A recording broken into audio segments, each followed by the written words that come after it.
میرا عقیدہ یہ ہے کہ کائنات کے اندر اگر معصوم رب نے کسی کو بنایا ہے تو صرف آمنہ کے لال کو بنایا ہے اور کسی کو نہیں بنایا۔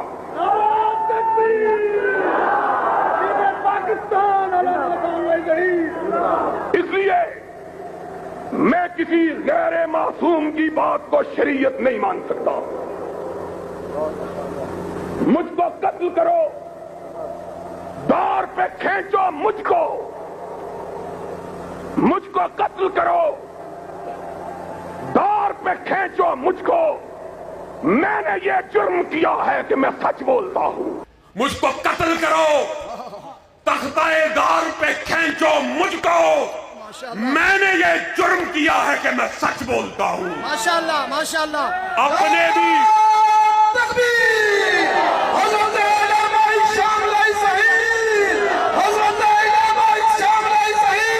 اپنے بھی خفا مجھ سے ہیں بیگانے بھی نہ خوش، نہ آبلہ مسجد ہوں نہ تہذیب کا فرزند، کہتا ہوں وہی بات سمجھتا ہوں جسے حق، میں زہر حلاہل کو کبھی کہہ نہ سکا کند۔ ہمارے ساتھ بات کرتے ہو، ہمیں دھمکیاں دیتے ہو، بڑی ڈھکی چھپی دھمکیاں۔ آج ہم سے یہ کہا جاتا ہے کہ جمعیت اہل حدیث پاکستان اور خصوصاً احسان الہی ظہیر شریعت بل کی مخالفت کر رہا ہے۔ میں یہ بات واضح کر دینا چاہتا ہوں، ہم وہ لوگ نہیں ہیں جو کسی کی دھمکیوں سے مرعوب ہو جائیں یا کسی کے پروپیگنڈے سے متاثر ہو جائیں۔ صبر کا پیمانہ ہم نے ہاتھ میں تھاما ہوا، وجہ کیا ہے؟ کیونکہ اہل حدیث قانون ہاتھ میں لینے کا قائل نہیں ہے۔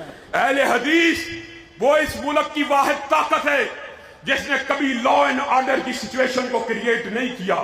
لیکن اگر تم یہ سمجھتے ہو کہ دبانے سے، ڈرانے سے اور ہر وقت دھمکیاں دینے سے ہم ڈر جائیں گے، ہم پیچھے ہٹ جائیں گے، تو سنو، ہزار گام سے نکلا ہوا ایک جنبش میں جسے غرور ہے آئے کرے شکار۔ مجھے ہمارا مطالبہ کیا ہے کہ جو صحابہ کی توہین کرے اس کو بھی گرفتار کیا جائے، جو اہل بیت کی توہین کرے اس کی زبانوں کو کاٹ دیا جائے۔ ہمیں کوئی اعتراض نہیں ہے، ہم اہل بیت کے بھی محافظ ہیں، ہم صحابہ کے بھی محافظ ہیں۔